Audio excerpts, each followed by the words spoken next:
નમસ્કાર દર્શક મિત્રો, હું છું રૂપલ લુણીચિયા. સંપૂર્ણ ન્યૂઝમાં આપનું સ્વાગત છે.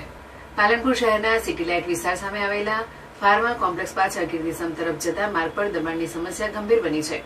અગાઉ 20 ફૂટ પહોળો રહેલો આ માર્ગ પે પાર્કિંગ અને ગટર વ્યવસ્થાના કારણે હવે માત્ર 10 ફૂટ જેટલો સાંકડો બની ગયો છે. માહિતી મુજબ પંચરત્ન શોપિંગ સેન્ટરથી કીર્તિસ્તંભને જોડતો આ માર્ગ હાલ દબાણને કારણે વાહન વ્યવહાર માટે મુશ્કેલ બન્યો છે. ઉપરાંત ગટર ઉભરાતા ગંદુ પાણી માર્ગ પર વહેતા વેપારીઓ અને સ્થાનિકોને ભારે હાલાકીનો સામનો કરવો પડી રહ્યો છે.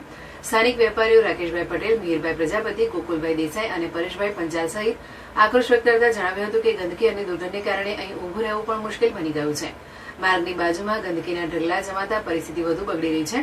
વેપારીઓએ જણાવ્યું હતું કે આ વિસ્તાર ન્યાયાધીશના રહેણાંક બંગલાની પાછળ આવેલો હોવા છતાં સમસ્યાનો કોઈ ઉકેલ આવતો નથી. નગરપાલિકામાં અનેક વખત રજૂઆત કરવા છતાં કાર્યવાહી ન થતા લોકોમાં રોષ ફેલાયો છે.